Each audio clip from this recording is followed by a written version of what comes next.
जैसा कि हमारे विद्वज्जनों ने आप लोगों को बताया है कि किस तरह से एक शिकागो का मूवमेंट आज इस कदर इतने वर्ष, इतने शतक बीतने के बाद भी, शताब्दी बीतने के बाद भी वह जोश और खरोश विद्यमान है कि हम लोग उसकी याद में 1 मई को मजदूर दिवस अंतर्राष्ट्रीय स्तर पर मनाते आ रहे हैं।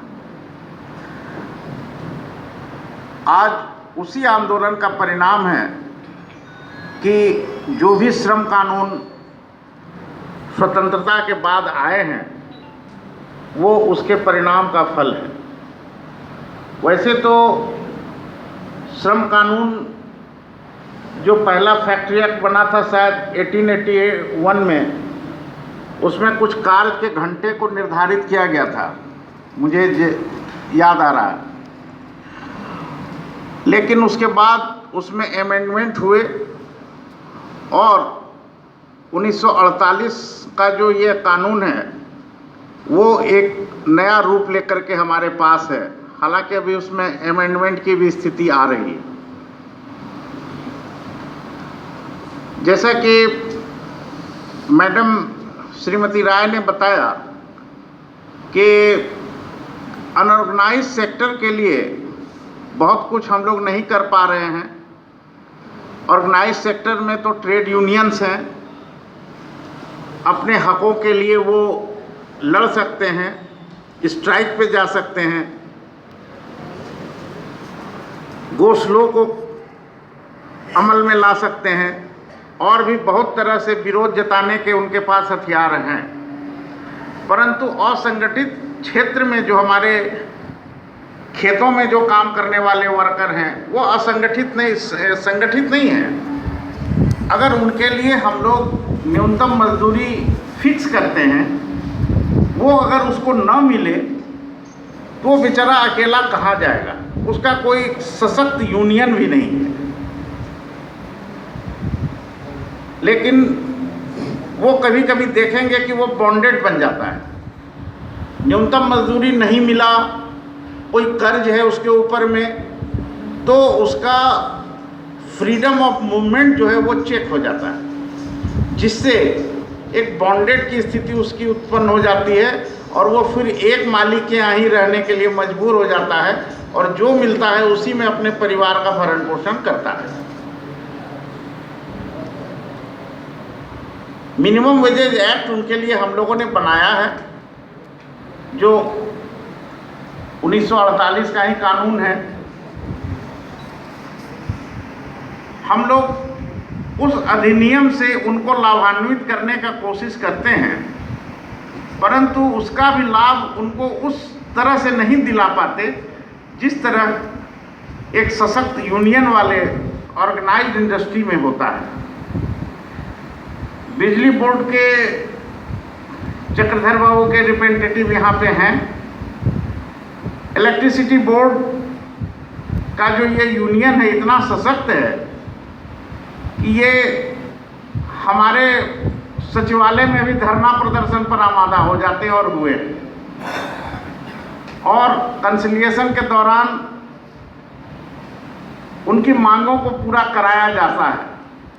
हम ये नहीं कहते हैं कि 100%, लेकिन कंसिलिएशन में जो एग्रीमेंट होते हैं उसमें लगता है 50% तो लगभग हो ही जाता है।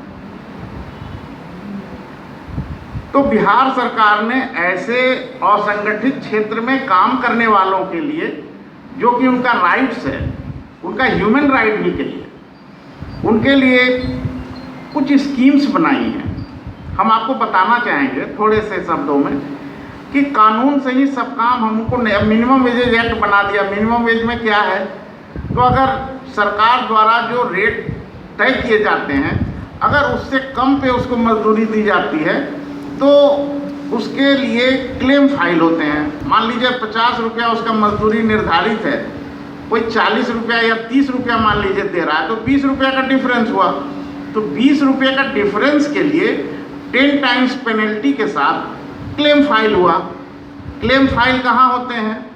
सर्कल ऑफिसर के यहाँ, DCLR के यहाँ, SDO के यहाँ। असिस्टेंट लेबर कमिश्नर के कोर्ट में, इतने कोर्ट हैं।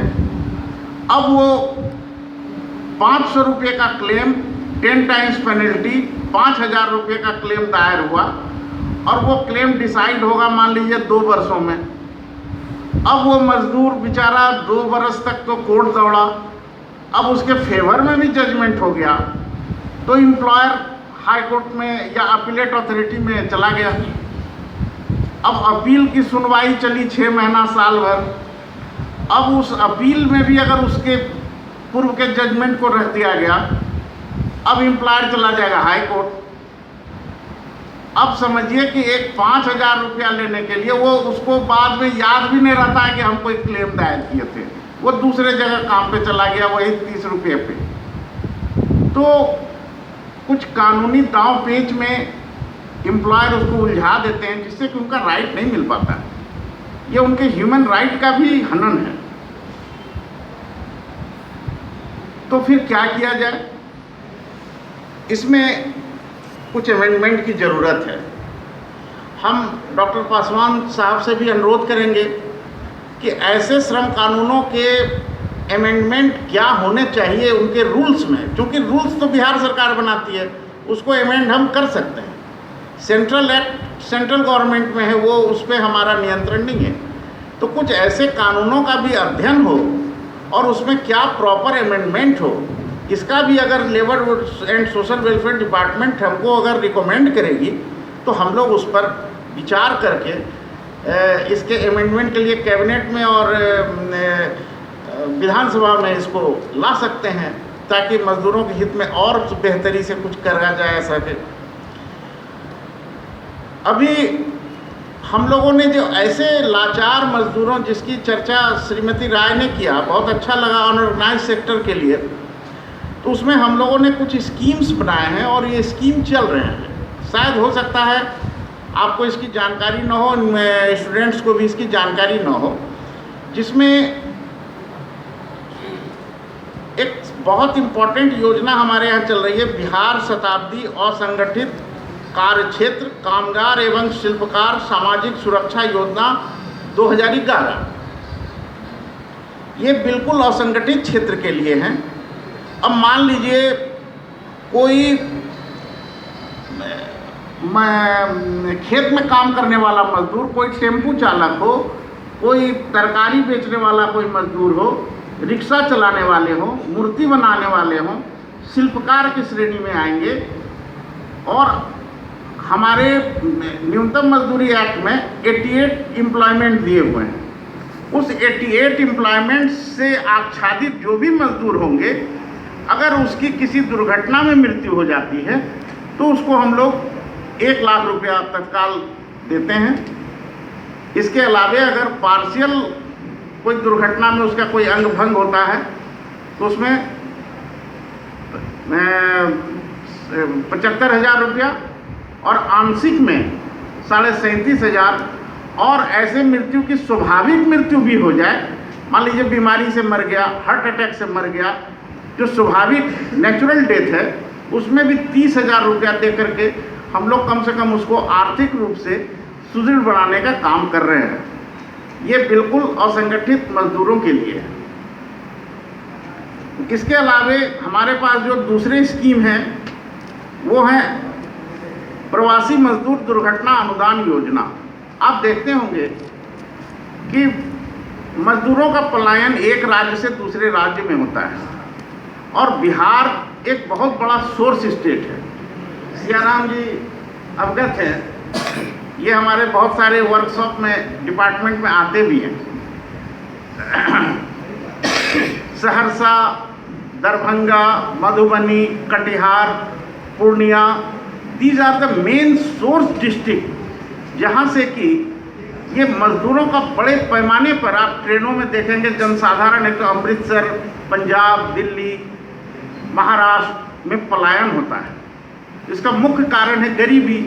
मनरेगा कार्यक्रम का भी वही स्थिति है, वहाँ रोजगार मिलता नहीं।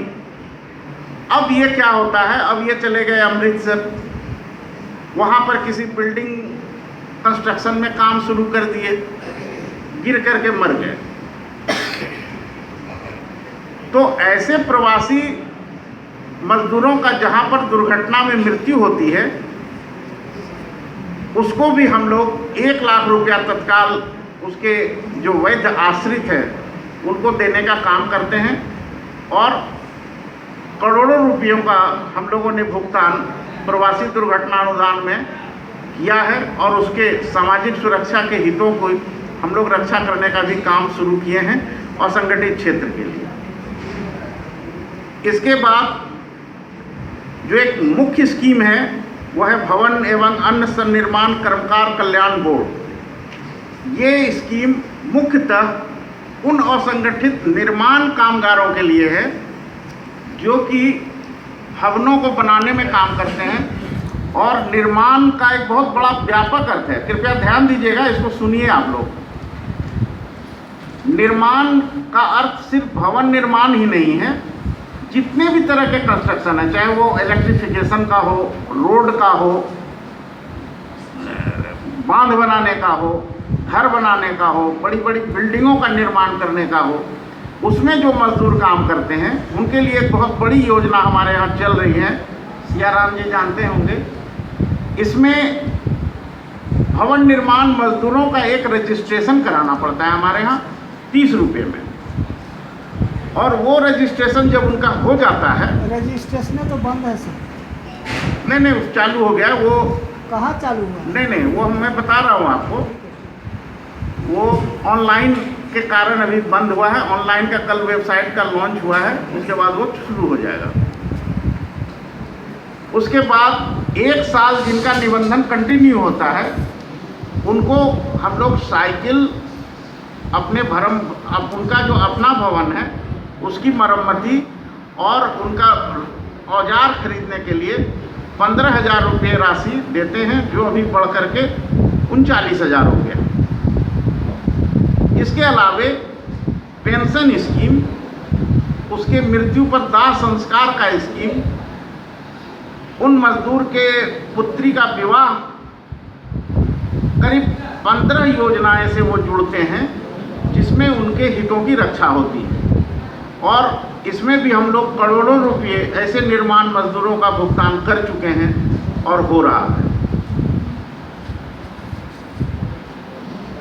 एक प्रमुख स्कीम जो असंगठित क्षेत्र के सबसे गरीब तबके के लिए है वो है बीड़ी मजदूरों का। आज बिहार शरीफ, समस्तीपुर, बेगूसराय, जो बीड़ी प्रोन एरिया है, भागलपुर, वहाँ पर लाखों की संख्या में बीड़ी मजदूर हैं जो कि बीमारियों के शिकार से घिरे हुए, उनको रहने का घर नहीं है, ठेकेदारों के चंगुल में फंसे हुए हैं।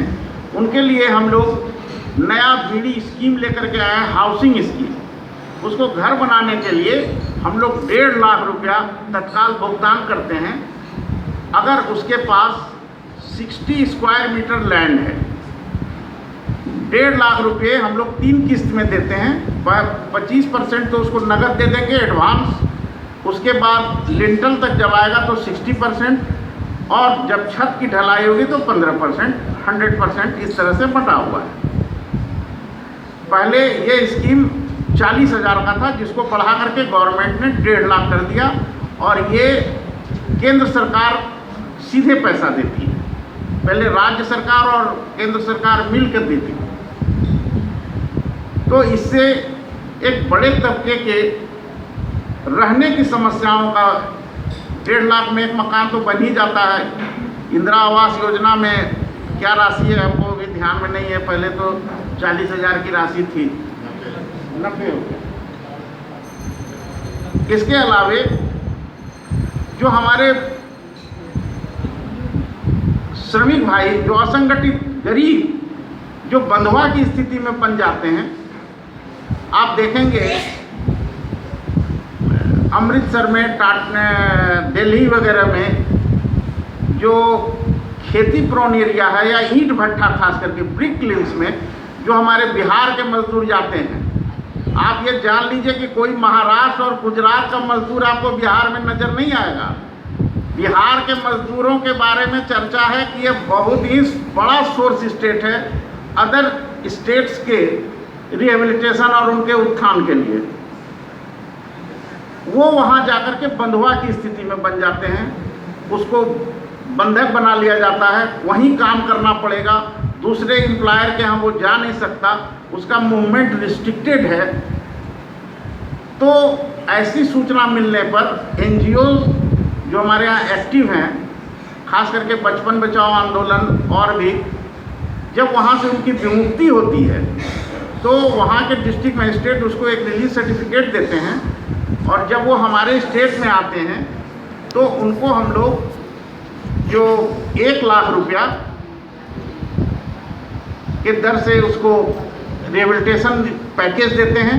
इसके अलावे जो डिफरेंट डिपार्टमेंट्स के पॉवर्टी एलिवेशन प्रोग्राम हैं, उससे हम लोग उसको जोड़ देते हैं। अगर कोई बच्चा 14 साल से कम का बॉन्डेड विमुक्त होता है तो उसको 2 लाख, और यदि कोई महिला जो सेक्स वर्कर हैं उनको जब हम लोग विमुक्त करते हैं तो उनको 3 लाख रुपया देते हैं। तो ये सारे स्कीम्स हैं। इसके अलावे हमारे यहाँ unorganised worker social security act 2008 आ गया है, बिहार सरकार उसकी रूलिंग बना रही है। उसमें हम लोग ओल्ड एज पेंशन, जननी सुरक्षा योजना, बुनकरों के लिए योजना, वीवर्स प्रोन के लिए, मास्टर क्राफ्ट पर्सन्स के लिए पेंशन योजना, फिशरमैन के लिए पेंशन योजना, राष्ट्रीय स्वास्थ्य बीमा योजना और अटल पेंशन योजना से उसको जोड़ देंगे, जिससे अनऑर्गेनाइज्ड सेक्टर्स के वर्कर्स के लिए एक बहुत बड़ा लाभकारी योजना आ गई है और इसकी रूलिंग लास्ट स्टेज में।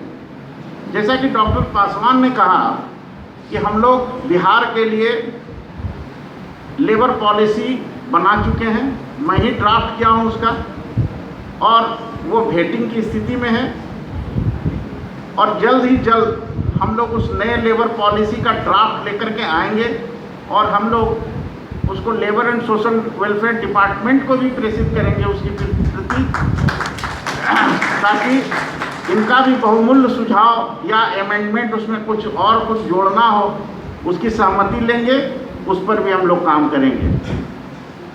हमको बहुत खुशी है कि डॉक्टर पासवान जैसे विद्वज्जन इस डिपार्टमेंट को लीड कर रहे हैं, और हमारी शुभकामना है यह विभाग पूर्व में जिस तरह से 80-82 के दौर में था उसी दौर में आएगा। धन्यवाद। बहुत बहुत धन्यवाद सुजीत बाबू। एक लगातार जुड़ाव बना रहे, एक जीवंत संबंध बना रहे एकेडमिक्स का और ऑफिशियल्स का, एक अच्छा होगा सबों के लिए। बहुत आपके आभारी हम सब लोग हैं, और हम लोग आपके संपर्क में लगातार बने रहेंगे, ये विश्वास रखते हैं। तो अब हम लोग कार्यक्रम के